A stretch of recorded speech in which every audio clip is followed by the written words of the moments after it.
Suratnya At-Takasur ya. At-Takasur. Al-Humazah. Oh, Al-Humazah ya. Al-Humazah. Dallatil ayat ala ma ya'ti. Ayat-ayat Al-Humazah memberi pelajaran sebagai berikut. Pertama, al-khizyu wal azabu wal halakatu likulli muhtabin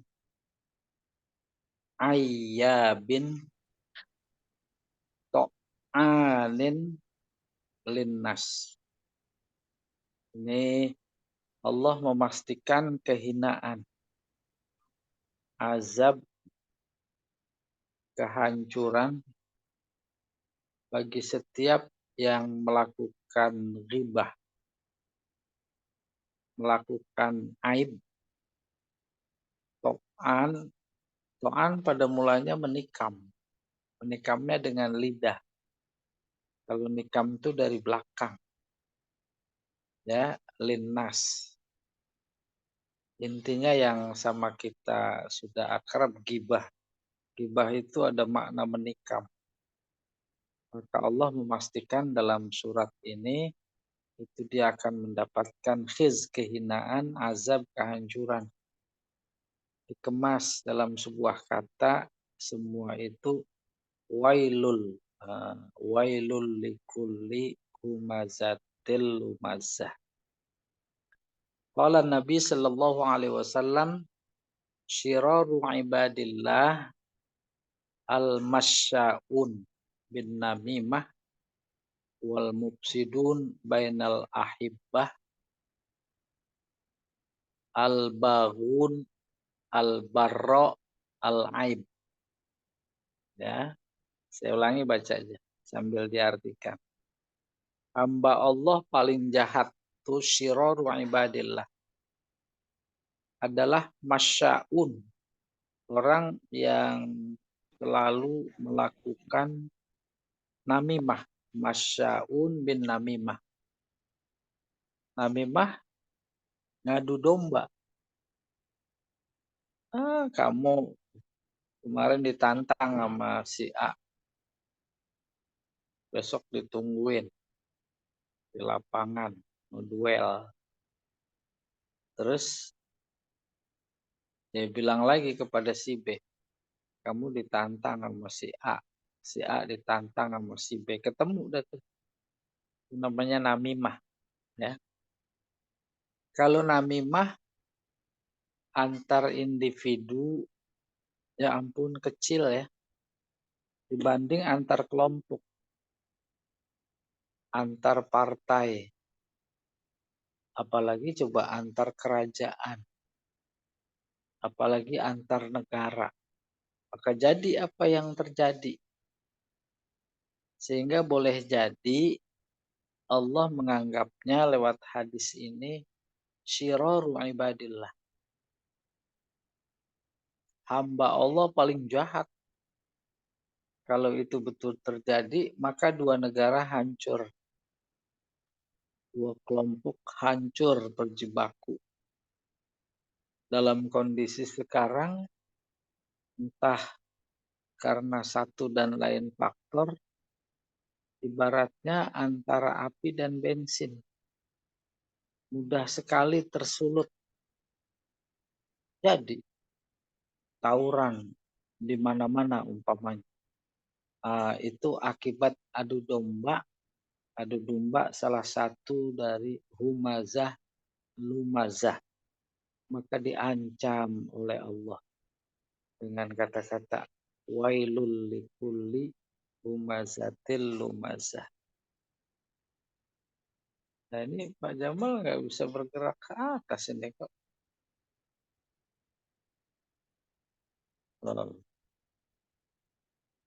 Gimana, Ustaz?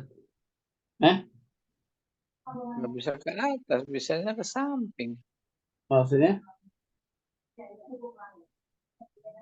Ya di scroll ke atas nggak bisa. Gambar apa yang ini? Ada. Kan dari nomor 1 mau ke nomor 2. Oh, nggak usah Ustaz. Saya yang ini. Oh iya. Iya. Nomor 2. Ka'anna sababal hamzi, seolah sebab-sebab mengupat tuh humazah, wal lamzi sama mengupat juga. Cuma perbedaannya kalau humazah di belakang, kalau lumazah di depan. Belakang orang, orangnya nggak ada. Lumazah di depan, ada orangnya. Oleh karena itu lumazah tidak dengan mulut, tapi dengan mimik, dengan kerlingan mata, dengan sikap yang substansinya sama mencela. Dengan mulut, ya gitulah. Mencibirkan itu lumazah. Seolah sebab humazah dan lumazah wattarafu 'alan nas, merasa tinggi di hadapan orang, wazdira uhum, dan kesombongan mereka. Apa sebabnya? Huwal mal, yaitu uang. Uang, harta, bahasa gampangnya dunia. Apalagi huwa tulul amal, tul panjang, amal cita-cita. Apa maknanya? Karena punya harta lebih memiliki rasa optimis terhadap masa depan. Dalam konteks cari kerja, dalam konteks usaha, dalam konteks relasi, itu maka harta tadi memunculkan menjadi punya masa depan. Ya, keyakinannya masa depan lebih baik. Baru berikutnya, li'annal ghina yurisul ijab. Sebab kekayaan itu mewariskan kekaguman, kesombongan, wal kiber. Oh, wa'adul mali min ghairi darurah. Adu menghitung-hitung. Mal, uang, harta, kekayaan. Min ghairi darurah, tanpa ada kepentingan. Dalilun alal mut'ah an-nafsiyah wa zukhrufah. Ini ada kurang ini. Dunyawiyah. Jadi menghitung-hitung harta itu maksudnya bukan yang udah dapat terus dihitung. Tetapi hitung-hitung artinya ini belum nih, tambah lagi. Belum puas, ditambah lagi. Tambah lagi besok. Gitu dan seterusnya. Itu dalilun. Menjadi bukti alal mut'ah an-nafsiyah, atas kesombongan diri. Wazukhruf, cinta kepada keindahan. Ad-dunya, dunyawiyah, dunyawi. Kan ayatnya bunyi yahsabu anna malahu akhladah. Apalagi al-insyighal anis sa'adah al-baqiyah. Insyighal an. Apa artinya? Melupakan. Sibuk-sibuk dengan dunia akhirnya lupa kebahagiaan yang kekal, yaitu akhirat. Wali annal mal yutawwilul amal. Sebab uang itu, kekayaan, harta itu memperpanjang cita-cita. Maksudnya optimis. Membuat seseorang optimis. Wayumni bil amani. Menjanjikan cita-cita yang jauh. Angan-angan yang jauh. Hatta asbaha lifarti ghaflati sahibil mal. Sehingga membuat terlena yang keterlaluan Fartinya keterlaluan, ghaflahnya terlena lalai. Siapa si sahib? Orang yang dimaksud yang mempunyai harta itu yahsabu, yaitu dia mengira annamalahu yatrukuhu khalidan, bahwa hartanya, kekayaannya yang triliunan itu sampai udah dibawa ke Hong Kong sana gitu, Singapura pulang lebih, yatrukuhu khalidan fid dunya, akan membuatnya kekal di dunia. Pikirannya ditangkap secara sederhana, kalau di Indonesia dikejar-kejar, dia lari ke Singapura.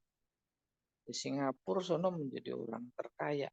Terus sampai di Singapura diprotek sedemikian rupa, nggak bisa dijamah oleh hukum Indonesia. Kurang lebih gambarannya kayak begitu. Berikut Pak Jamal.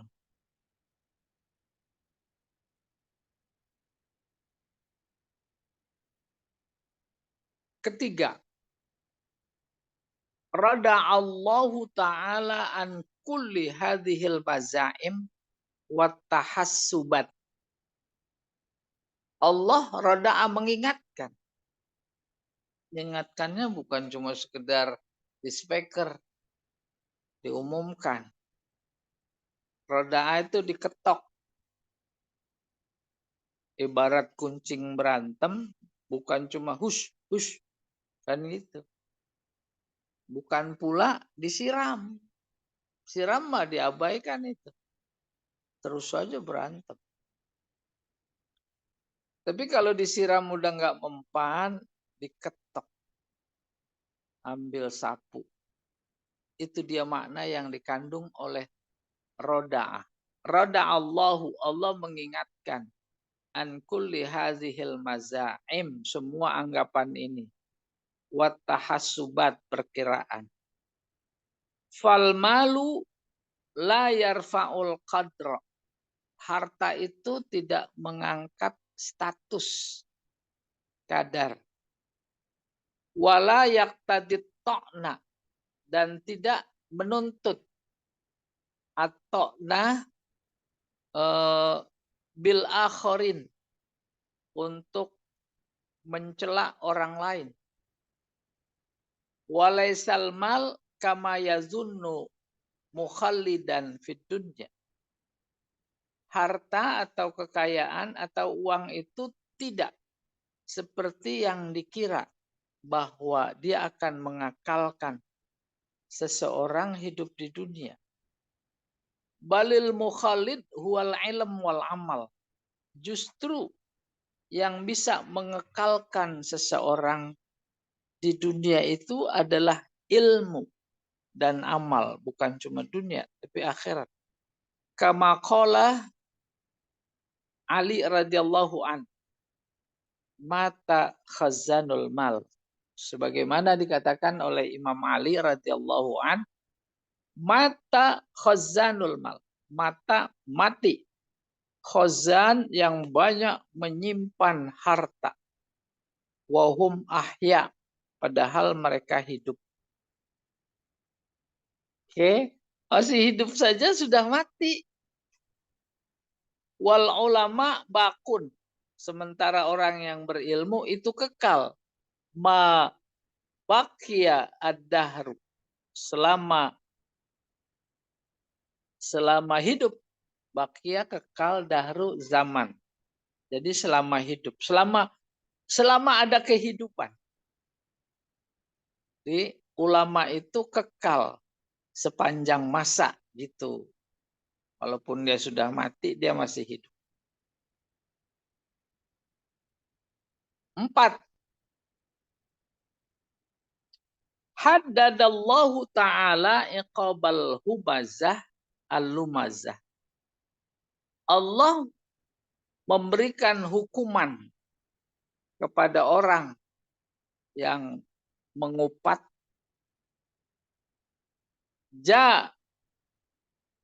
jami'in ya. Ya.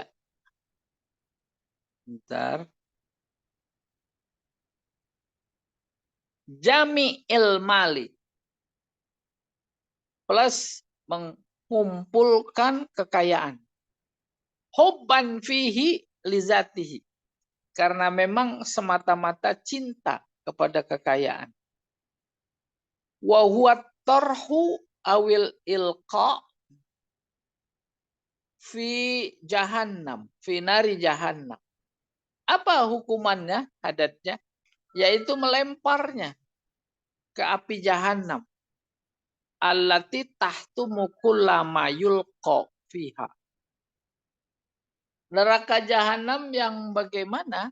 Tahtumu yang melumat. Semua apa yang dilempar ke dalamnya. Wahia narullah al-muqaddah. Itu adalah api Allah yang menyala-nyala. Ghairul khamidah. Tak pernah padam.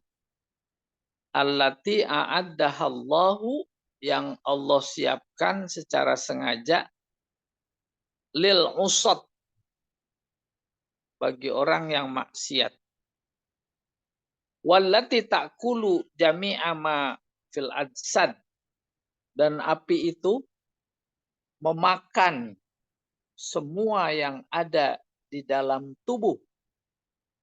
Hatta tablughal fuad. Sampai ke lubuk hati yang paling dalam. Panasnya. Summa yukhlaquna khalqan jadidan. Kemudian mereka diciptakan oleh Allah setelah dilumat itu dengan bentuk yang baru. Fatarji'u. Nah, ta'kuluhum. Kemudian api itu kembali memakan mereka. Wahia mughlaqatul abwab. Neraka hutomah itu yang ditutup pintunya. Mutabbaqah alaihim. Mereka ditumpuk. Hala kaunihim musikin bi'amidah. Bukan musikin ya, musakin. Sementara mereka udah di dalam neraka hutomah, pintunya ditutup, luar biasa panas, dilumat, hancur, diciptakan lagi yang baru, sempurna. Terus mereka dalam keadaan diikat di tiang-tiang. Wahya fi a'midah a'midah tiwal. Tiang yang panjang, tinggi. Taltafu bihim min kulli janib. Mereka terikat dari berbagai penjurunya. Rawa Khalid bin Abi Imran, seorang bernama Khalid putra Abi Imran meriwayatkan anin Nabi Sallallahu Alaihi Wasallam dari Nabi. Annan nar ta'kulu ahlaha. Api itu memakan penghuninya. Hatta idza tola'at, sehingga ala afidatihim, sehingga ketika rasa panasnya itu sampai ke dalam lubuk hati yang paling dalam, ai ta'luha wa taglubuha, mendominasi seluruh badannya. Panas itu mendominasi, maksudnya api itu intahat, berakhir, lumat. Summa idza sodaru, kemudian ketika mereka lumat, ta'udu, kembali sempurna, dikembalikan ciptaannya sebagaimana semula. Fadzalika qauluhu ta'ala, itulah yang termaktub di dalam firman-Nya, narullahil muqaddah allati tattali'u 'alal afidah. Utomah adalah api Allah yang menyala-nyala, yang tembus sampai ke dalam sanubari. Berikutnya Pak Jam.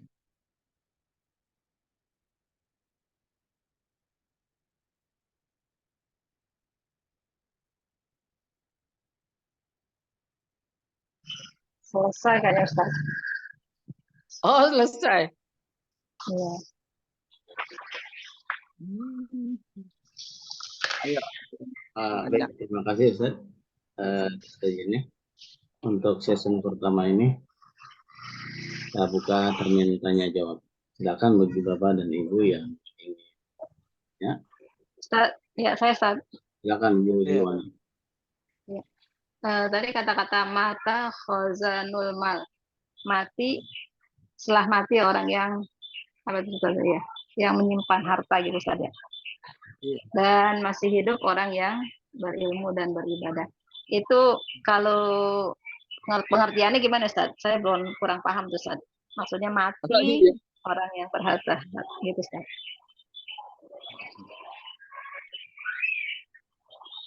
Udah. Dilihat kita fenomena ini. Ada orang umpamanya memang kerjanya ngumpulin harta, kafir lah. Ya. Bahkan harta terkumpul bukan untuk kemaslahatan manusia, tetapi justru untuk membinasakan manusia. Dan dia semakin gagah. Hartanya semakin banyak. Udah merambah kekuasaannya lewat harta ke dunia politik. Ke dunia kekuasaan. Apalagi dunia bisnis. Kata ungkapan tadi, dan benar adanya, mereka itu mati. Nggak hidup. Paham itu? Nggak hidup. Sementara orang berilmu, para ulama, ilmunya didermakan kepada masyarakat demi kemaslahatan masyarakat, bukan cuma di dunia, tapi di akhirat. Itu hidup. Andai kata mati, dia tetap hidup. Sementara kalau orang yang berseberangan, yaitu para konglomerat, para oligarki, itu udah mati. Mati hatinya. Walaupun hidup. Walaupun hidup. Udah kebayang. Iya, mati perasaannya, mati rasa. Bukan cuma itu. Dia kalau lagi makan bakso mah enak. Nggak mati perasaan. Apalagi makan rujak, terasa pedes. Kalau mati rasa mah itu nggak pedes. Salah satu asma Allah Hayyun. Hayyun artinya bukan hidup, tetapi maha hidup. Oleh karena dia maha hidup, maka tidak ada ciptaannya yang tidak hidup. Batasan hidup itu, kalau dia bisa memberikan kehidupan kepada yang lain. Mana ada ciptaan Allah yang cuma hidup. Lebih dari itu, ciptaan Allah bukan cuma hidup, tetapi memberi kehidupan. Ya atau tidak? Pak Tani tanam pisang. Pisang memberi kehidupan atau tidak? Itu. Karena apa saja ciptaan Allah memberikan kehidupan. Tanah, bumi, yang di dalam bumi bukan cuma hidup, tetapi memberi kehidupan. Coba lihat orang serakah, yang lain nggak boleh hidup. Saya aja yang hidup. Terus ditumpuk, dibawa ke luar negeri. Itu namanya mati karena tidak memberikan kehidupan. Tanah di belakang rumah kita, buang kacang hijau, terus besok jadi toge. Memberi kehidupan. Kembali ke nama Allah. Hai Maha Hidup, bukan cuma hidup, tapi memberikan kehidupan. Bukan cuma memberi kehidupan, memberikan informasi seluruh ciptaannya, semuanya hidup. Gak ada yang mati. Tanah yang kita injak jangan dikira mati. Hidup. Memberi kehidupan. Apalagi kalau ada gusuran jalan tol. Ya tidak? Memberi kehidupan. Apa intinya? Ketika Allah menyebut dirinya Hai Maha Hidup, kita hambanya yang beriman, khususnya semua secara umum, baru dianggap hidup. Kalau bisa memberikan kehidupan kepada yang lain. Kalau tidak memberikan kehidupan, betapapun hartanya banyak, konglomerat, justru merusak, menghancurkan. Itu namanya mata khazanul mal. Mati itu dia. Karena nggak memberi kehidupan. Wallahu a'lam bishawab. Benar juga. Apa Ustaz ya? Artinya tidak Iya. memberikan kebermanfaatan gitu bagi umat itu Ustaz ya. Benar. Kalau dia memberi, memberinya karena nafsu. Karena ada harapan di balik pemberian. Mau Ya dipilih, tidak. dapil. Iya. Baru dalam konteks negara umpamanya ngasih utang. Jangan dikira memberi kehidupan. Itu kan memberi kematian. Ya tidak. Tuh mati dia udah. Nggak ada yang dikenang nanti ketika berhadapan sama Allah. Bandingkan sama ulama. Imam Ghazali masih hidup. Ibnu Rus masih hidup. Ulama-ulama dunia masih hidup. Karena ilmunya. Karena ilmunya. Tapi Firaun masih hidup apa enggak? Mati. Lagi hidupnya saja. Udah mati. Apalagi udah mati. Tuh lihat Korun. Masih hidup apa? Mati. Lagi hidupnya aja udah mati. Apalagi udah mati. Tuh itu. Mata khazanul mal.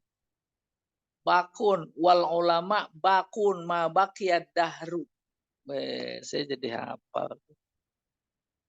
Wahum ahya. Wal ulama bakun ma baqiyad dahru. Sepanjang masa. Maka menjadi sejalan dengan firman Allah yang berbunyi, La tahsabannal ladzina qutilu fi sabilillah amwat bal ahya inda rabbihim yurzaqun. Jangan dikira orang yang mati di medan laga di jalan Allah itu mati. Akan tetapi mereka hidup di sisi Allah, diberi rizki. Kalau Pak Quraish Shihab menafsirkan gara-gara ada kata inda rabbihim yurzakun, di sisi Allah mereka diberi rezeki, hidup seperti kehidupan dunia. Cuma di alam sana kita tak tahu. Buktinya terus diberi rezeki yang mereka bisa nikmat. Nah, itu kan sisi lain dari kekayaan agama. Gitu. Iya, Allah a'lam bishawab. Ya, makasih Ustaz. Ya, sama-sama. Baik, ada lagi yang lain? Silakan. Ready. Baik, Pak Ustadz. Silakan. Yang pertama nih Pak Ustadz, daripada Al-Humazah tadi, Wailul likuli humazatil lumazah. Ini maksudnya pada pengumpat dan mencela yang bagaimana Pak Ustadz di dalam surat ini? Mencela.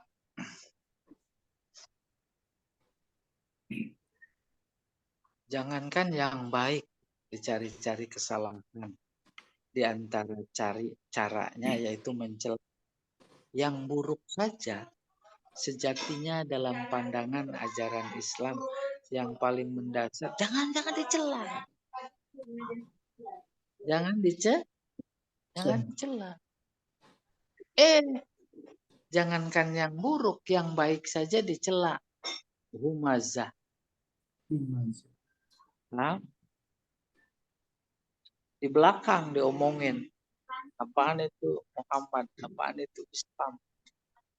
Apaan itu si A, si B, si C. Kalau lumazah,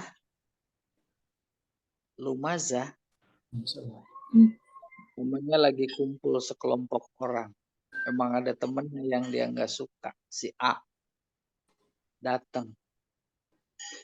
Si B sama si C mengerlingkan mata, memberi isyarat sebagai bagian dari celaan. Itu lumazah.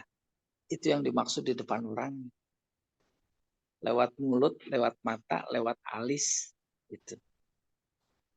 Itu makna bahasa. Tapi substansinya, lalu para mufasir menyamakan antara humazah, lumazah.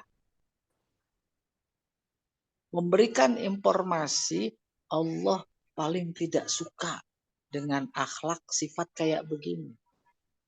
Saking tidak sukanya, maka Allah menggambarkan dalam ayatnya yang lain ibarat makan daging saudaranya sendiri yang sudah mati.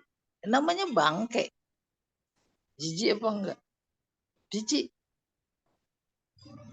Ayuhibbu ahadukum ayyakula lahma akhihi maitan fakarihtumu.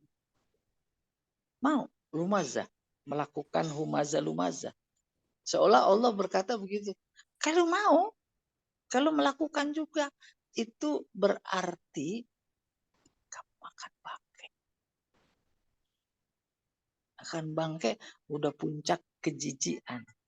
Kalau bangke kambing, kalau bangke ayam, kalau bangke bandeng, itu mah enak. Bangke saudaranya sendiri.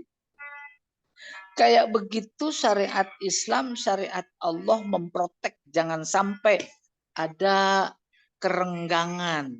Kerenggangan aja diprotek. Antara sesama hambanya. Apalagi menjurus kepada pertikaian. Bukan saja antar individu yang diprotek. Lebih dahsyat lagi antar kelompok. Antar bangsa. Antar negara. Dalam pandangan Islam kan nggak ada dikotomi bangsa. Nggak ada dikotomi kelompok. Nggak ada. Semua itu disatukan oleh Allah. Lewat nabinya. Dalam pidatonya Haji Wada. Kullukum min Adam. Wah, itu setara. Wa Adam min turab. La fadla li arabi ala ajam. Sejatinya begitu. Oleh karena itu, teman-teman kelompok yang menggagas khilafah dunia itu sebenarnya tujuan puncaknya. Gak ada perbedaan bangsa. Dan Islam itu sudah menunjukkan secara monumental. Gak ada Aus, gak ada Khosraj, gak ada Muhajirin, gak ada Ansor. Lalu dipadu lewat sistem namanya silaturahim. Dibangun oleh Nabi. Berhasil dalam tempo kurang lebih 23 tahun. Mereka menjadi generasi terbaik. Dipuji di dalam Al-Quran. Contoh yang paling kecil. Ketika kita dalam pertemuan bangsa-bangsa, umpamanya dalam konteks haji. Haji saja. Menjadi bersaudara karena iman. Oh iya. Oh iya. Atau di pertemuan yang multidimensi akidah, kepercayaan, teologi, maka kita akan lebih cenderung kepada yang seiman. Pasti itu. Kalau selama ini umpamanya ada jargon-jargon atas dasar kesetaraan, kemanusiaan, semu itu kan. Tapi atas dasar iman yang jauh lebih kuat. Dan andai kata saja memang harus kita pegang pendapat mereka, tidak ada sekat-sekat iman, itu kan harus dipahami dalam konteks dakwah. Iya dong. Non Muslim kita persaudarakan dalam konteks dakwah. Kalau enggak dalam konteks dakwah, kita mau ngapain? Berbaik-baik. Kurang lebih begitu. Jadi kesimpulannya terkait dengan ghibah dari yang sekecil-kecilnya sampai yang sebesar-besar. Kalau Pak Quraish Shihab dalam tafsirnya ada 7 macam ghibah yang boleh. Pada tataran praktek kita yang memilah-milah. Mana contoh? kita menunjukkan kejelekan dalam rangka memperbaiki. Kita menunjukkan kejelekan, menceritakan seseorang dalam rangka membuktikan dalam suatu perkara. Itu diantaranya yang saya ingat dalam rangka dakwah dan lain-lain. Jadi enggak semua gibah. Ada gibah yang boleh gitu, bro. Kita lapor ke Pak Polisi karena dia berbuat onar. Si A. Ngelaporin siapa? Ngelaporin si A. Ngomongin si A apa enggak? Ngomongin. Itu dia kerjanya mabok mulu. Dia punya istri, nginepnya di rumah tetangga. Nah, itu kan kejelekan. Boleh apa enggak? Boleh. Ya, dalam rangka amar ma'ruf, nahi munkar. Iya.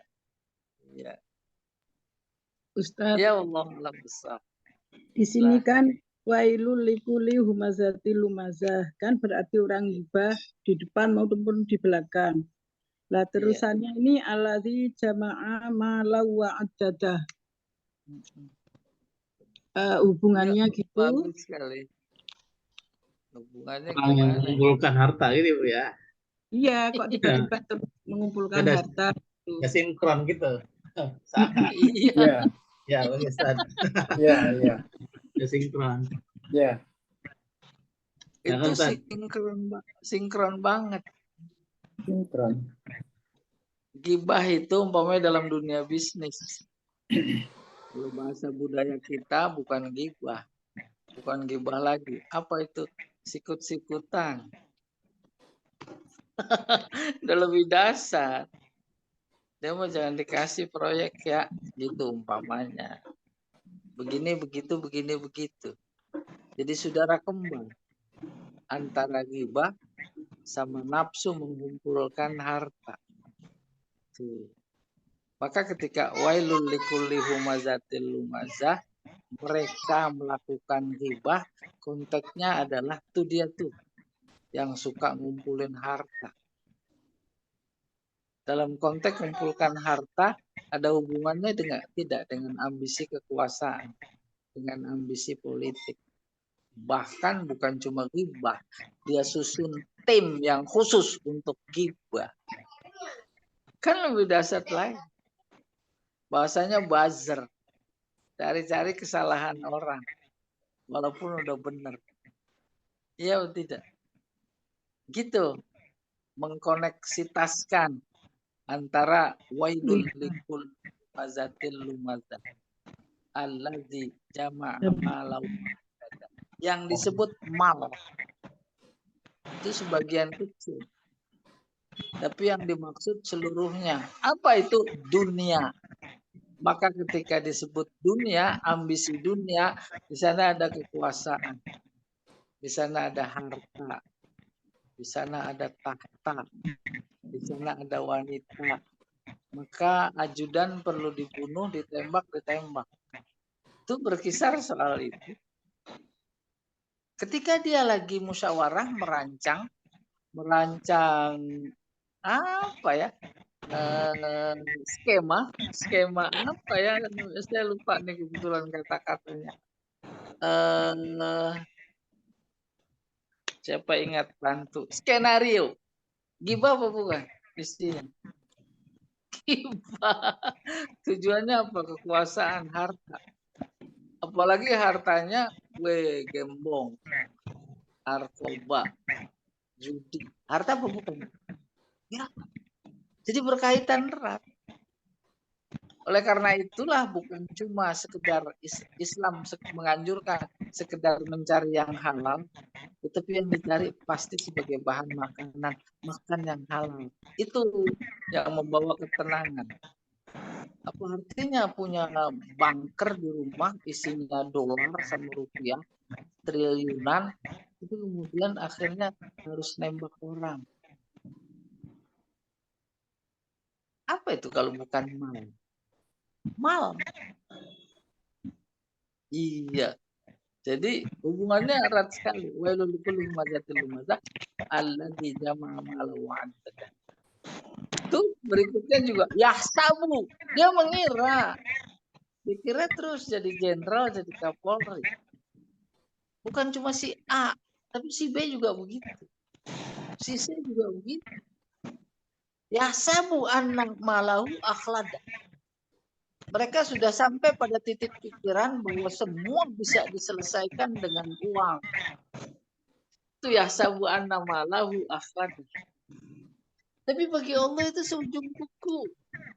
Ya, kalau dia mau beresin, beres semua. Tentara bergajah dikirim burung ababil, beres. Firaun tuh dikasih laut, disuruh laut suruh melawan. Ya kan? Terus kaum Ad, kaum Samud, dihujanin batu dikirim angin, dikirim belalang, dikirim kecil. Artinya apa? Tidak mungkin harta itu bisa mengalahkan Allah alam bisawab.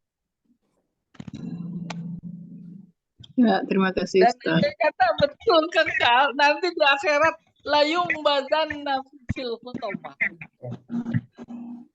Ya, silakan Pak Jamal.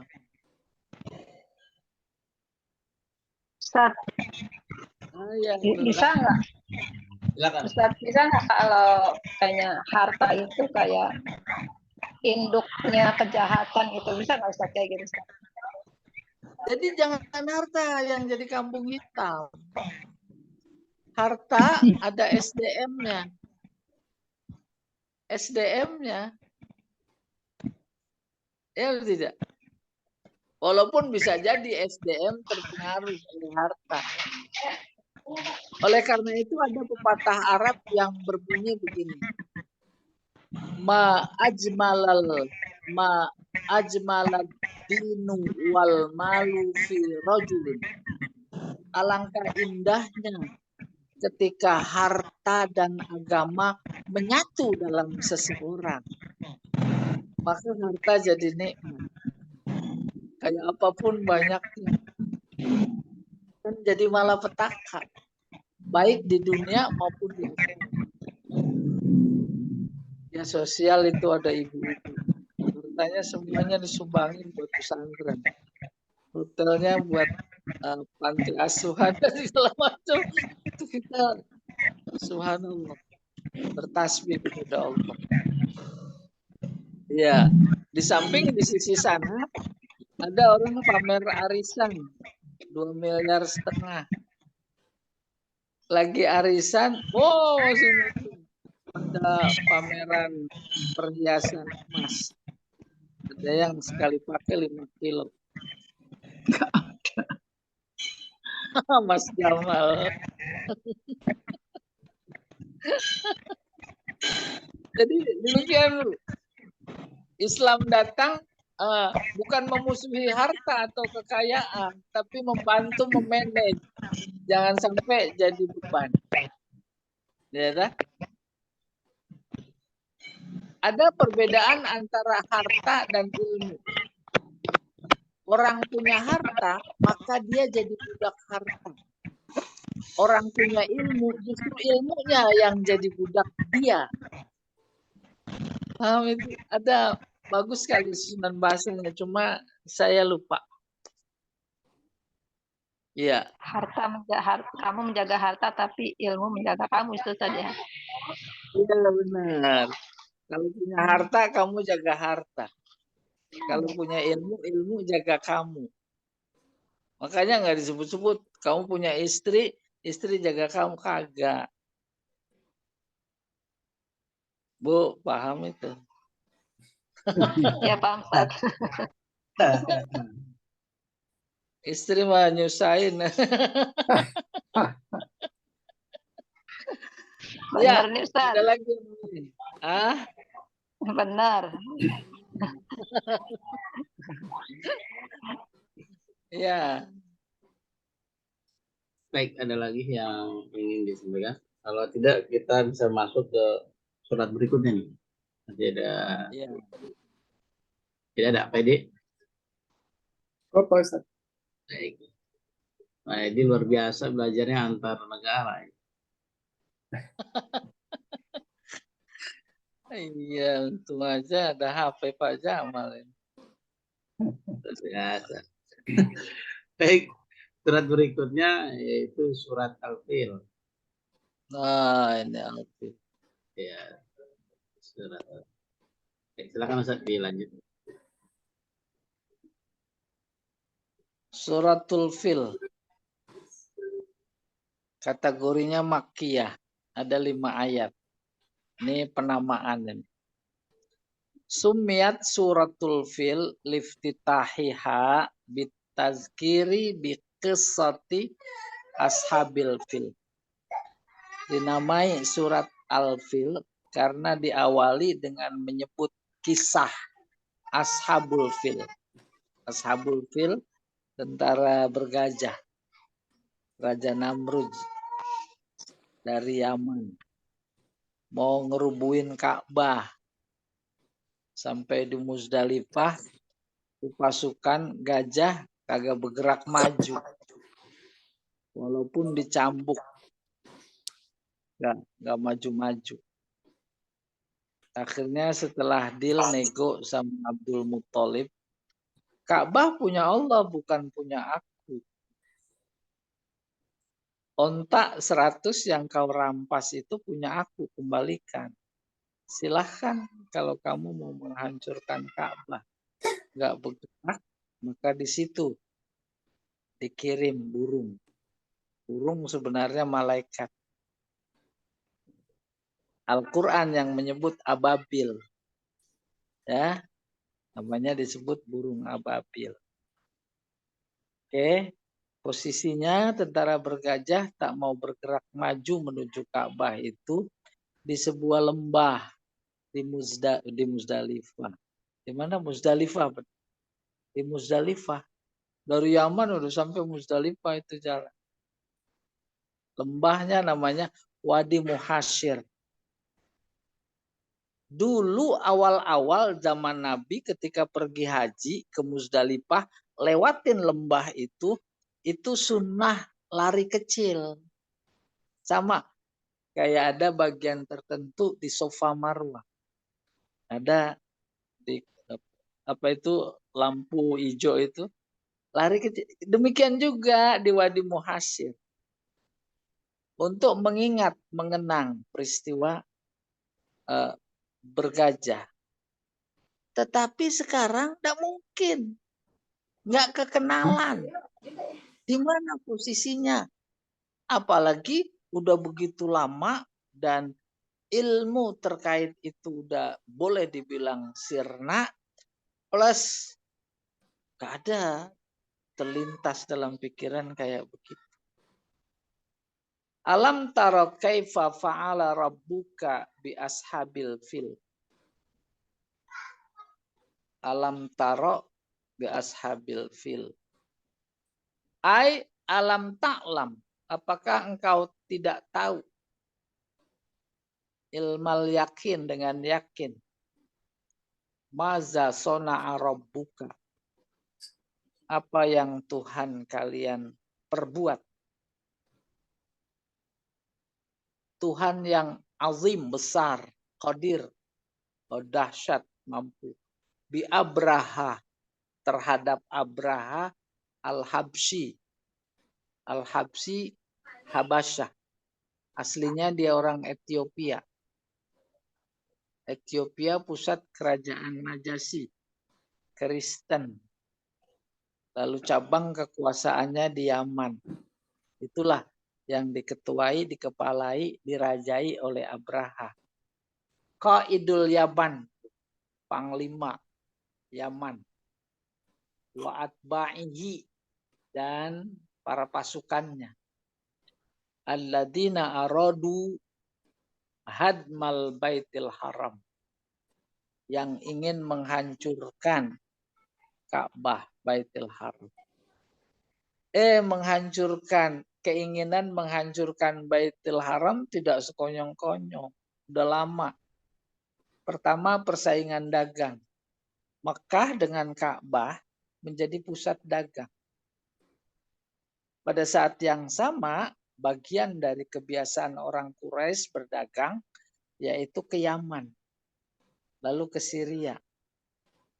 Yang dimaksud dalam suratnya berbunyi rihlatas syita'i wassaif. Oke, mereka berdagang terus muncul pasar-pasar yang luar biasa ramai di Ka'bah, di sekitar Ka'bah. Mereka cemburu dari sudut ekonomi dan dikunjungi bukan dalam konteks berdagang saja, dalam konteks ibadah. Akhirnya si Abraha ini bikin Ka'bah saingan. Agar orang berhaji bukan ke Mekah tapi ke Yaman. Dibikin Ka'bah seindah mungkin. Lebih bagus dari Ka'bah yang dia lapor ke pusat pemerintahan di Habasyah, Habsyi, Syria, ya, Ethiopia. Dipuji dia oleh Raja Najasyi Ethiopia itu. Ini kan terjadi sebelum Nabi lahir. Belum Nabi lahir. Iya dong. Tuh. Udah. Akhirnya tersebar luas bahwa dia bikin Ka'bah lebih hebat. Maksudnya begitu. Ada orang Quraisy yang mendengar. Tak suka itu. Dia berangkat sendirian ke Yaman. Dia masuk ke dalam Ka'bah malam hari yang dibuat oleh Abraha. Dia buang kotoran. Dia peperin ke dindingnya. Pulang. Besok rame di Yaman. Terus tercium. Oh si Anu tuh kesini. Ketahuan, pantas itu. Gitu. Itu dia yang memicu kuat. Raja Abraha emang udah ada bensin, ada api. Tuh berangkat. Dihancurin Ka'bah. Selesai. Zakarallahu ta'ala fi surah as-sabiqah. Pada surat yang lalu Allah menyebut al-humazah, halal humazah, al-humazah, alladhi jama'a malau wa ta'azzaza bimalih. Surat sebelumnya Allah menyebutkan terkait persoalan humazah sama lumazah. Di mana ada sekelompok orang yang kerjanya ngumpulin harta dan merasa bangga, merasa kuat dengan hartanya. Wa afadallahu ta'ala annal mal la yughni minallahi syai'a. Kemudian pada surat itu Allah mengisyaratkan, menginformasikan bahwa harta yang mereka yakini kayak begitu Allah tak butuh. Tak bisa mengalahkan Allah. Summa dzakara fi hadhihi surah. Kemudian dalam surat ini Allah menyebut ad-dalil ala dalik, bukti. Allah tak butuh itu.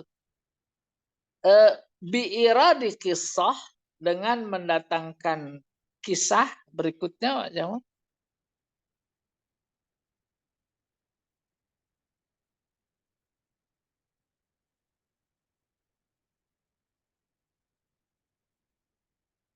Annal ma'a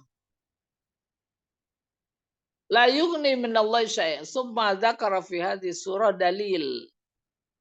Ya, ashabil fil, yaitu melalui bukti, melalui peristiwa tentara bergajah. Alladzina kanu asyadda minhum, di mana mereka adalah orang paling kuat. Wa aksara malan, dan banyak hartanya. Kaya itu kerajaan. Itu enggak berguna bagi Allah, kecil. Mungkin sekarang ya, Ashabul Fil, mudah-mudahan Allah menurunkan, ya, menurunkan ababil. Nggak usah nunggu-nunggu 2024, itu kurang lebih, ya. Oke, wa a'zama utuwan, bukan cuma banyak uangnya, tetapi permusuhannya terhadap Islam jauh lebih besar. ketimbang yang lain. Ada kelompok-kelompok yang nggak suka Islam sekarang ini. Lewat harta dia kuasai kekuasaan, politik, ekonomi, bahkan udah sosial budaya. Apalagi terkait dengan grup musik mana itu. Itu diantara serangan mereka karena tak suka sama Islam Indonesia. Waqad ahlakahum Allah bi asghar. Kemudian Allah menghancurkan mereka bi asghari tairin. Hanya dengan mengirim burung paling kecil wa'ad afa. Paling lemah. Nah, burung ditangkap, dikepal, dipencet, habis. Memberikan informasi kalau Allah sudah berkehendak. Nggak ada yang bisa merintangi. Walam yughni anhum maluhum. Maka pada saat itu harta mereka tak berguna. Wala ada duhum. Jumlah mereka yang gagah, kuat, pasukan. Sekarang kan udah tanjak tunjuk kekuatan itu. Terkait dengan kondisi politik Indonesia kayak begini.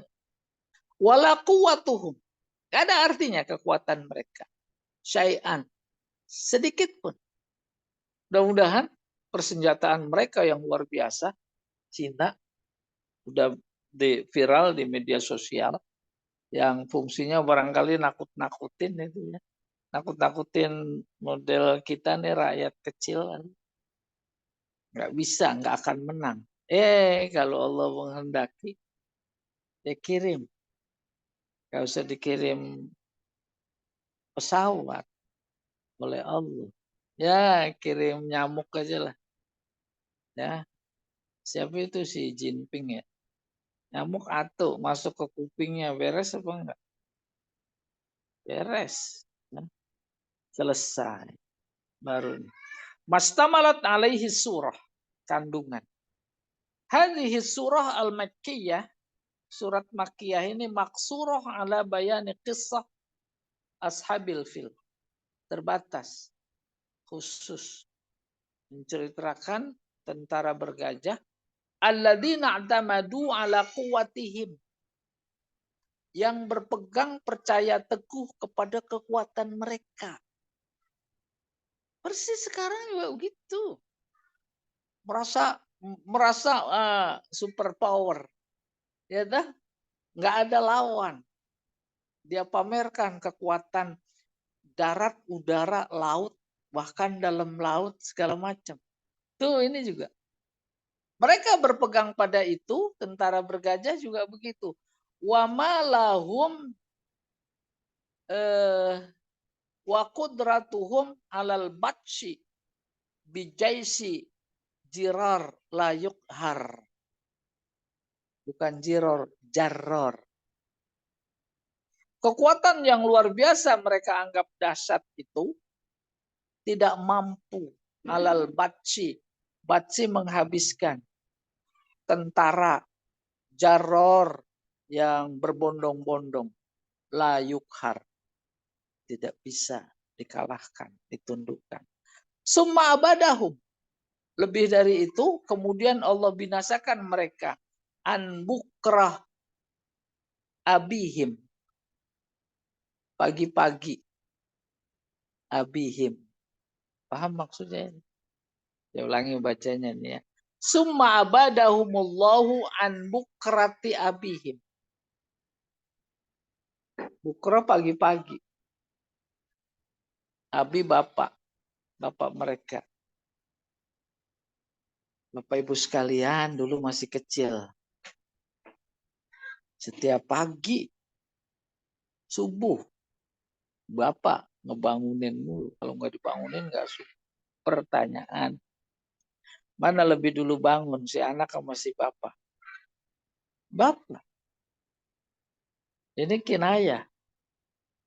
Pagi buta si bapak udah bangun. Ya tidak. Anak belum bangun.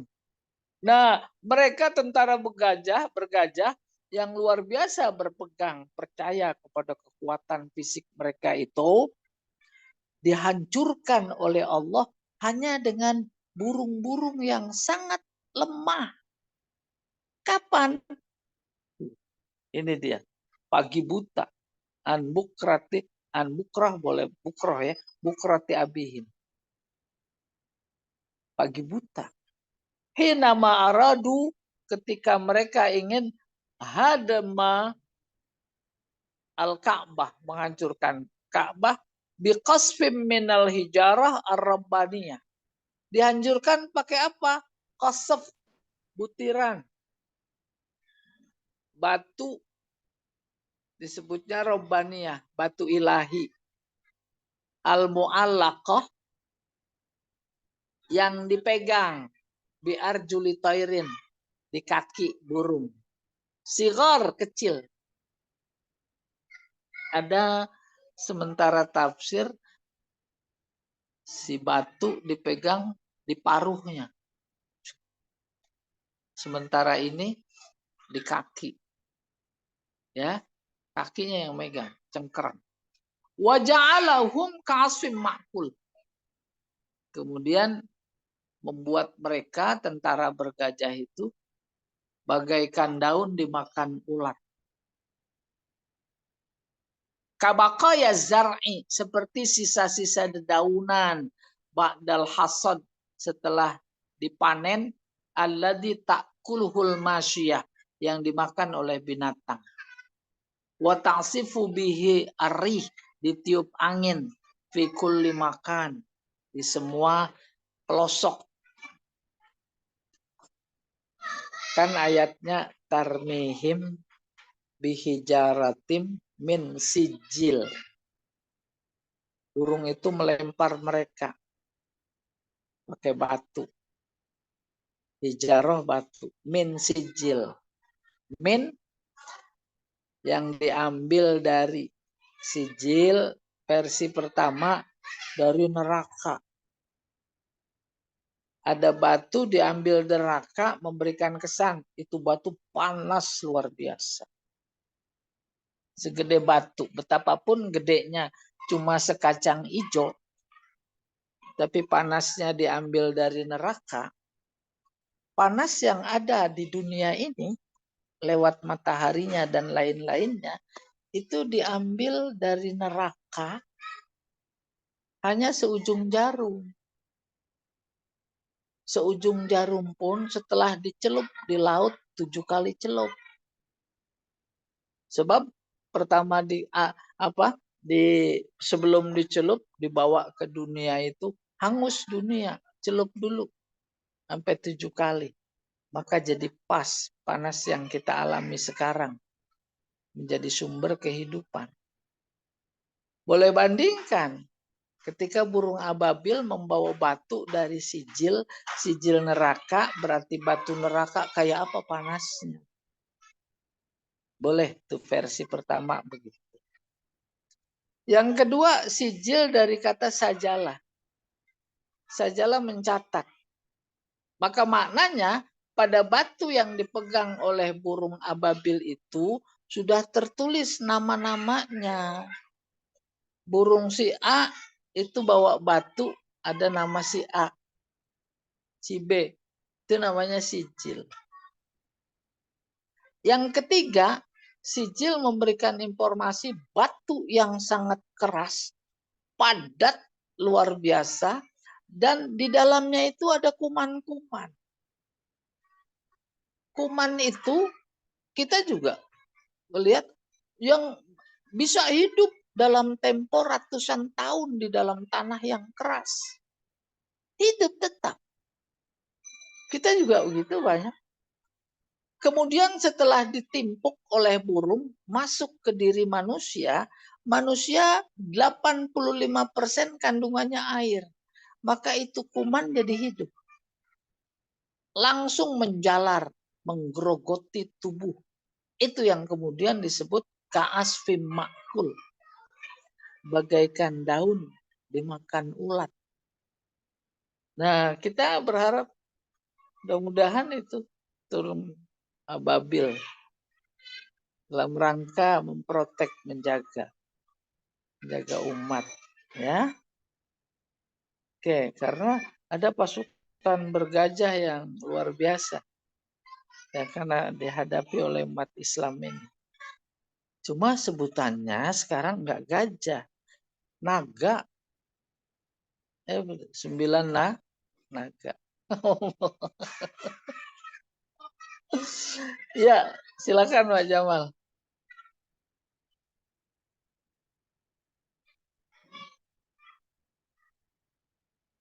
Baik, terima kasih Ustaz atas kajiannya.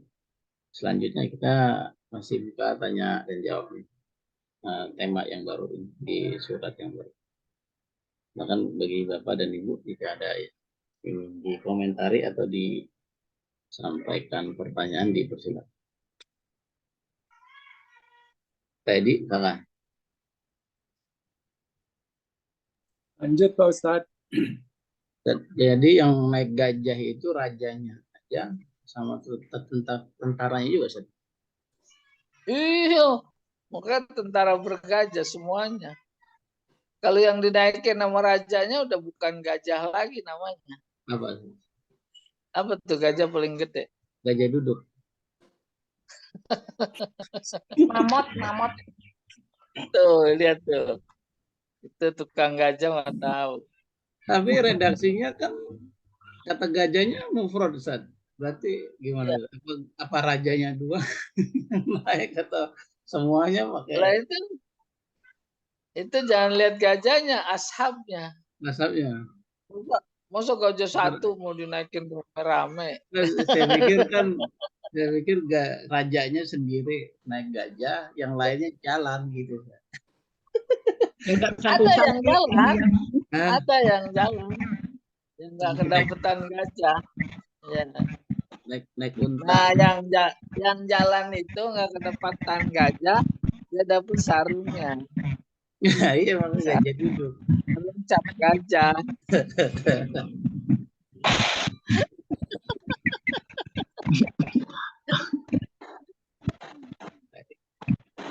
Ustaz. Silakan. Habasya itu Ethiopia sekarang, Ustaz. Iya. Iya. Ethiopia. Kan Nabi pernah zaman Nabi itu, ya. Zaman Nabi kan pernah ada yang diperintahkan untuk hijrah ke Habasya itu. Benar. Ethiopia sekarang. Kenapa dia agama Kristen? Agama Kristen itu lebih dekat kepada Islam, apalagi rajanya Kristen yang masih berpegang teguh cara Nabi Isa. Karena itu ketika ada informasi Raja Najasyi meninggal, Nabi, saya belum bisa berani katakan nyolati, tapi enggak, dia berkabung.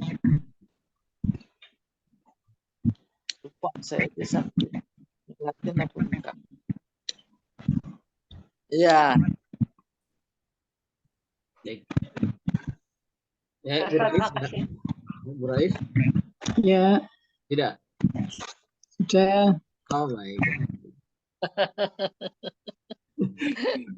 Baik. Baik, kalau tidak ada pertanyaan dan komentar, kita bisa cukupkan kajian ini. Mudah-mudahan kajian hari ini menambah ilmu dan menambah keimanan kita kepada Allah. Mari kita akhiri kajian ini dengan membaca kafaratul majelis. Asyhadu an la ilaha illa anta